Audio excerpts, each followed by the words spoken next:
आप इंडिया में कहीं भी चले जाए, you will find these 3 things Indian loves a lot. First, love for food. Indians को खाना बहुत पसंद है, चटपटा खाना, street food, they all love it. Second, they love their cricket. And third, love for fix deposits. India में आप किसी से भी पूछ लो, फैमिली में किसी ना किसी ने एक छोटी ना छोटी इन्वेस्टमेंट एफडी में तो ज़रूर कर रखी होगी। एंड क्यों ना करे भाई, अश्योर्ड रिटर्न मिल रहा है और इतना रिस्क फ्री इन्वेस्टमेंट है।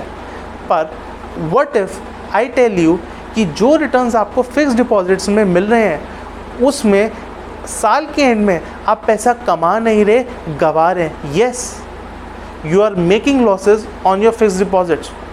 तो आज की वीडियो में हम यही जानने की कोशिश करेंगे कि फिक्स डिपॉजिट्स एक क्यों अच्छा इन्वेस्टमेंट ऑप्शन आपके लिए नहीं है, एंड अगर नहीं है तो हमें और क्या ऑल्टरनेटिव्स हमारे पास मार्केट में अवेलेबल है जिसमें हम अपना पैसा इन्वेस्ट कर सकते हैं। तो जानने के लिए देखते रहिए आज की video. This is Shaunak Singhal signing in and welcome to my channel. Inflation यानी महंगाई।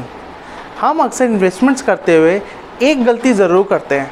हमें लगता है कि जो सबसे बड़ी कॉस्ट हमारी इन्वेस्टमेंट्स पे लगती है वो या तो होते हैं बैंक के चार्जेस, म्यूचुअल फंड के चार्जेस, या ब्रोकर या आपके डीमैट के चार्जेस।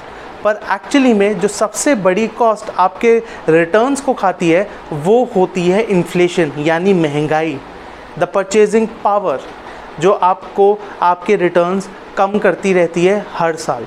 तो ये इन्फ्लेशन का रेट हमें पता कैसे चले? ये इन्फ्लेशन का रेट हर महीने स्टैटिस्टिकल ऑर्गेनाइजेशंस हमें प्रोवाइड करती हैं। इससे हमें ये पता चलता है कि इस महीने पिछले महीने के हिसाब से कितनी महंगाई यानी कितनी इन्फ्लेशन बढ़ी है। अगर हम फाइनेंशियल ईयर 2021 में देखें तो इन्फ्लेशन 6.2% से बढ़ा है, यानी कि जो चीज़ पिछले साल 100 रुपये की मिल रही थी वो इस साल 106 रुपये की मिल रही है। पिछले एक साल में ऑन एन एवरेज एफडी का रेट था 5.5%, 5 से 5.5% के बीच में। अब आपकी इन्वेस्टमेंट 5 से 5.5% के बीच में बढ़ रही है और इन्फ्लेशन बढ़ रहा है 6% से, तो 1% का लॉस तो हमें यही हो गया है। पर ये लॉसेस यही नहीं रुकते, ये लॉसेस और बढ़ जाते हैं when we start deducting tax from the returns of our fixed deposits. Taxation, FD पे हमें टैक्स सीनियर सिटीजन्स के लिए अलग और नॉन सीनियर सिटीजन्स के लिए अलग देना पड़ता है। पहली बात कर लेते हैं for non senior citizens. Non senior citizens के केस में अगर हमारी interest income from fixed deposits 40,000 या उससे ऊपर होती है तो हमें उस पर TDS देना पड़ता है। TDS एक ऐसा चार्ज है जो बैंक्स हमसे अपफ्रंट काट लेते हैं, वो 10% के तकरीबन रहता है।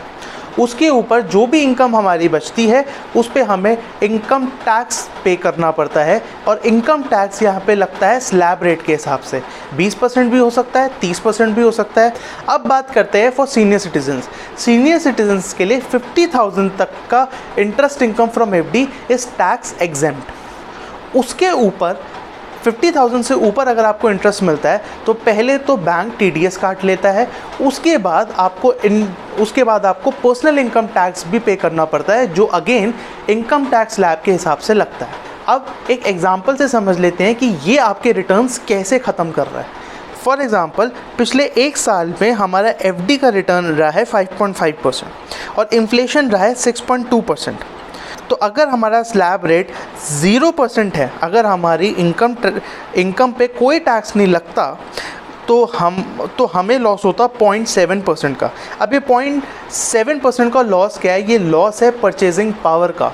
मतलब हमारी जो क्षमता है चीज़ें खरीदने की वो 0.7% से कम हो गई है। यही अगर टैक्स स्लैब हमें 20% लगता तो हमें लॉस होता परचेजिंग पावर का -1.8, 30% स्लैब रेट पे -2.35%। तो ऑल इन ऑल टैक्सेस की वजह से भी रिटर्न ऑन फिक्स्ड डिपॉजिट्स काफ़ी कम हो रहे हैं, and this is not a viable investment option. पहले तो हमें ये जानने की सिचुएशन है क्या हमें हमेशा से ही फिक्स्ड डिपॉजिट पे इन्वेस्टमेंट करने पे लॉस हो रहा था? The answer is big no. ये लॉसेस कोविड पैंडेमिक के बाद से ही शुरू हुए हैं। वो इसलिए क्योंकि आरबीआई ने इंटरेस्ट रेट्स बहुत ज़्यादा ऑल टाइम लो गिरा दिए हैं।